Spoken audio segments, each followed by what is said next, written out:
So people, Cardi B called out Vybz Kartel on the stage and they were performing at Miami, Florida. Yo, people, but now lie, Vybz Kartel are really the king of dancehall. So the man popular everywhere him go.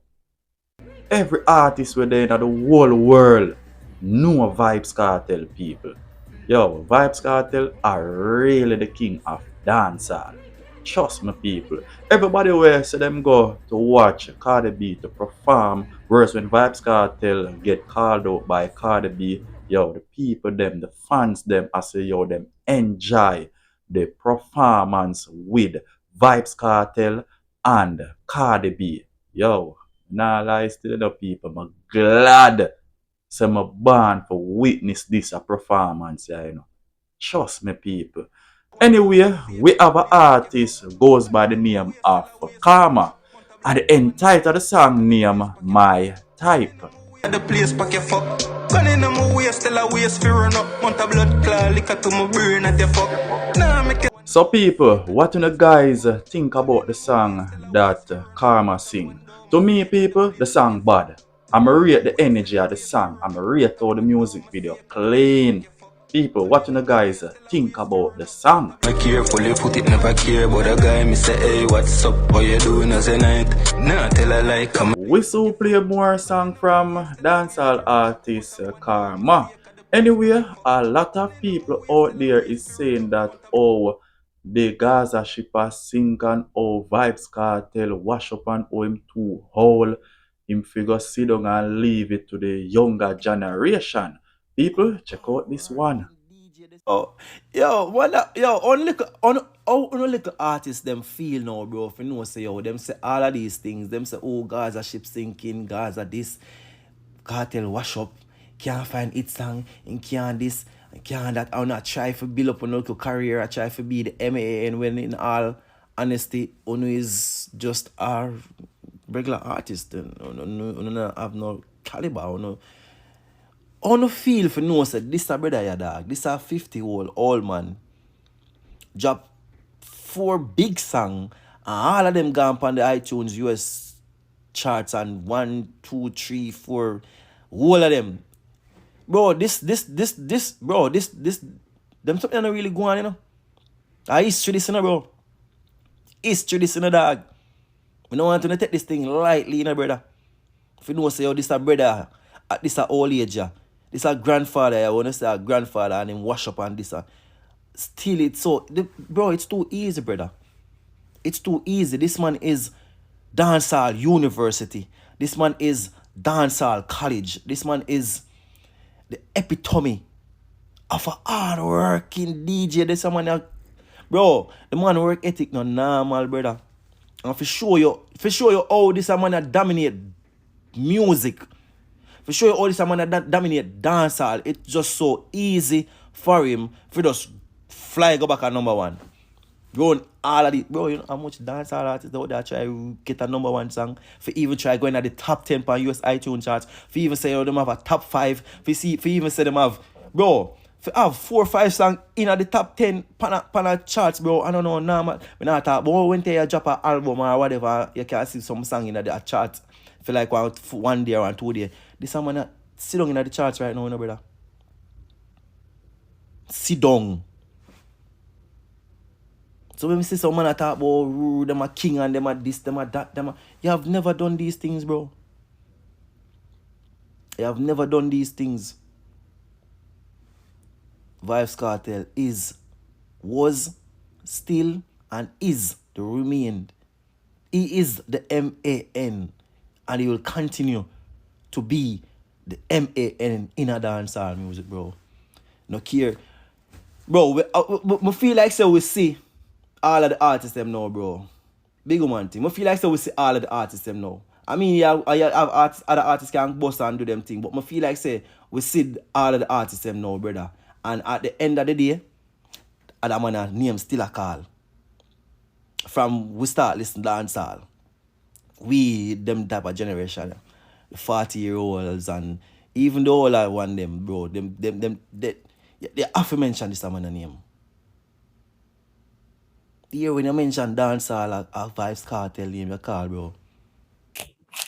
450. If you not gonna try to style me, But you know, style me about body wash, bro. but what me I said to you? Wait no man, Alright, yeah. style me about body wash, brother. Yes, sir, yes. But you couldn't style me about body wash because under this on the father. People, just the other day, vlogger JAII FRAIS and artist 450 friend when named Javi in a one big altercation where shot started to ring out at Big Wall party at Ronnie Williams Entertainment Center. A lot of people are say, yo, he looks sticky pan JAII FRAIS, he look like he may end up in a prison. Well, people, right there, so me that say a self-defense that because if a man back a gun at you and you manage to disarm him and shoot him, well, right there, so a self-defense. In a real life, you see, JAII FRAIS situation, you know, say me that want the best to come out of that situation there for both party. Even though JAII FRAIS do some fuckery and me burn him out and him black me, I say go, but guess what? I still don't want to see him go to prison because he have a lot. He have a lot of go on for him, you see me? Whole heap of good things are going on for him. And that the little fucker there can fuck up a man's life, you see me? We don't want to see no youth like, we don't want to see no youth where do good. You know, get themselves in a situation where they are losing freedom and anything there, you see me? And people losing life. So, and then now the fuck up thing is, one man where a mind him own a business, them say man just forward in a the venue, like the man in a venue like literally 5 minutes. And then the man pick up stray bullet. And then they must say the man have a, right now there's a high chance the man probably crippled to blood clot. Like, you understand? So, brother, them thing they fuck up you. I wish this a situation and never happen. I better if the man them did go and troll each other. So if JAII FRAIS say the artist fall off, all the producer what you have to do, I just go find a song. You understand? And troll him back on social media and say, pussy, see it ya. You see me? No man have to put their hand on nobody that. Make people go and chat. He come like a man, you see it? The man them sit down and watch everything we Cartel do, you know, but them now watch the most important thing. Cartel done with entourage. Security man walk with. See the man in none of them little fucker there.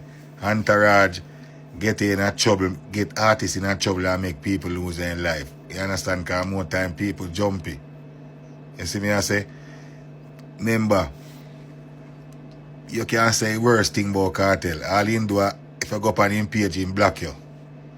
He man no time I follow up no argument, my youth. I then sitting there going when you go follow up argument. Because if you rich, People, what do you guys think about what he just said? More song from upcoming artist Karma. Say my dog come boom me say dog that I like say she not chat to me say money I'm wife she say go on yeah trouble. People, leave a comment down below what you think about the song. We have opposition leader Mark Golding says the government has failed to provide adequate housing relief for Jamaicans impacted by the passage of Hurricane Melissa. You know, me did a wonder what happened to the people them were living at St. Elizabeth and Westmoreland. How it go for them if them get the house where the Prime Minister did promise them. You know what I mean? And if them not get no house by now because what about 6 to 7 months now? You know, since Hurricane Melissa has passed and me feel say enough people down there don't have a house over them head. You know what I mean? And it look good yo. It's not a nice thing yo for no say yo you live outside in the wilderness and don't have a roof over your head. Me don't know. Yo, yeah, tell you yo, things set away. Anyway, people listen what Mark Golding has to say about the whole situation, about the people them not living anywhere, people stranded same way. Ladies and gentlemen, members of the media, those listening in, I thank you for joining us this morning. on this important discussion on the state of play in Jamaica in mid-April after Hurricane Melissa hit our country on 28th October 2025. I called this press conference this morning, because the government intends to take the NARA legislation in the House this afternoon. And the NARA bill seeks to establish an entity in law which has been announced but is not yet effectively operational because it has no legal basis, and is supposed to be the agency to drive recovery of the country from the damage caused by this terrible hurricane that hit us in October. NARA is going to be set up to oversee the implementation of projects approved by Cabinet. The legislation has an array of issues which commentators have highlighted and which the opposition will also use the opportunity this afternoon to speak to. This is not the time for that. But I made the point that if you look at what is happening in our country now, the government has dropped the ball, and the people of Jamaica and the economy of Jamaica are suffering as a result of the government's ineptitude in managing the aftermath of Hurricane Melissa. In the few months in the last quarter of 2025, when Jamaica was inundated with local and overseas NGOs, well-wishers, providing relief to our people, food distribution, other forms of assistance, things were appearing to be on track for recovery. However, that time has passed, and the glaring gaps in Jamaica's response to the disaster have been laid bare. The government's primary program for addressing the shelter crisis occasioned by Hurricane Melissa, the roofs program, is hopelessly inadequate and is being incompetently administered. We have heard from the MPs the horror stories of those who were promised and have not received any support or the support that they were promised. The difficulties of access, the lack of comprehensive coverage of people who are in desperate need of help. Tens of thousands of Jamaican families are living in a post-Melissa environment where they lack habitable shelter in which they can rebuild their lives. This is a deplorable situation which ought to be the focus and priority of the government at this time. Yet, in his budget presentation, the Prime Minister didn't speak to it at all. And if you look at the design of NARA and its focus, that is not what NARA is being established to tackle. This is an urgent and present need which must be addressed. The $10 billion under the roof program, less than a third of 1% of GDP, less than 10% of the immediately available resources that Jamaica could draw down under its disaster risk financing framework, is hopelessly inadequate to meet the challenges presented by Hurricane Melissa to the housing stock of the country, especially in the worst affected parishes, but not uniquely to those parishes, because there are pockets of deprivation and shelter damage all over the country which are not being addressed. This situation has to be resolved. Furthermore, the methodology employed in roof has not built within its design anything to ensure a more resilient approach to the reconstruction of these houses. What is happening is that people who, I would say close to 100% of them, are uninsured, who have suffered either a total loss of their homes or substantial damage to their homes or enough damage to warrant assistance and are uninsured, are getting a fractional payment in the form of a grant of materials with a cash component, which is very difficult to access, but with no guidance, no support to ensure that the methodologies used to rebuild their homes comply with even a basic set of standards to build a more resilient shelter for themselves.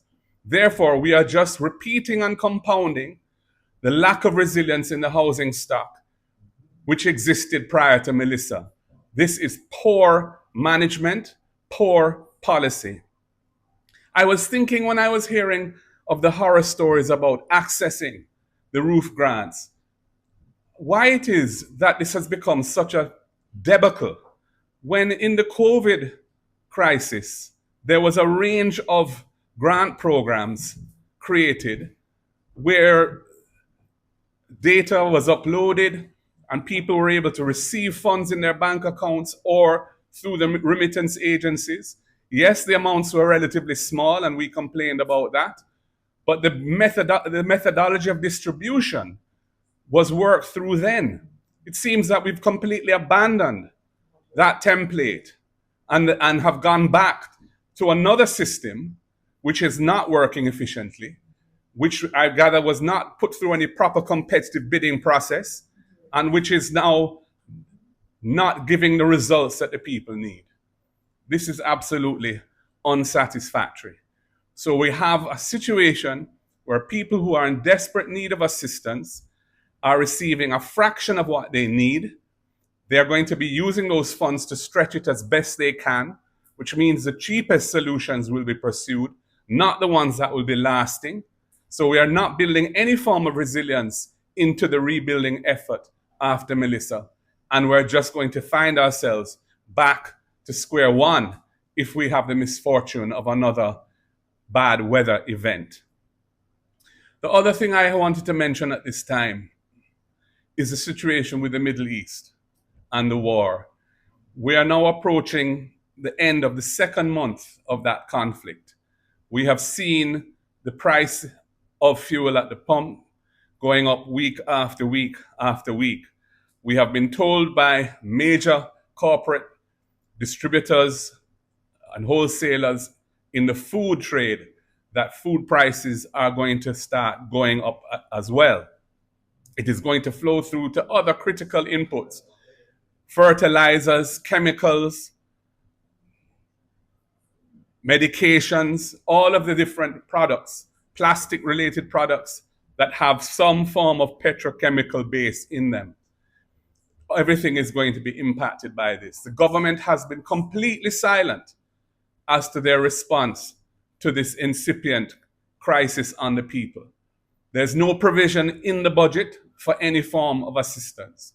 We heard from Petrojam that it has cost them, I think, $5 million US to mid-March from not having passed on the full dollar impact of the increase in oil prices that they have been incurring. But they have been making losses for the last few years, so they're in no position to finance that form of subsidy, and they're going to be depending on government for a bailout there. There's no bailout for them in the budget. And you know, the last PNP administration had the foresight of entering into an oil hedging program to protect Jamaica from what we are seeing now. It was funded by a special tax that was dedicated to financing that oil hedging program, which is essentially an insurance policy that if oil prices go above a certain figure per barrel, Jamaica gets a cash payment to cover that cost. This government discontinued that program, abandoned that insurance, but kept the tax in place and has been using it as part of the general revenue of the country. So now that we're facing the horror of oil prices at around $100 a barrel, when the budget was cast at an assumption of $60 a barrel, We are facing that with no protection, but the tax very much still in place and being paid by motorists, by consumers of electricity, and everyone in the society who pays tax effectively. This is a deplorable situation, and the government needs to come out and speak to how they intend to manage the impact of this cost of living crisis that is unfolding on the Jamaican people. Are we going to see any targeted relief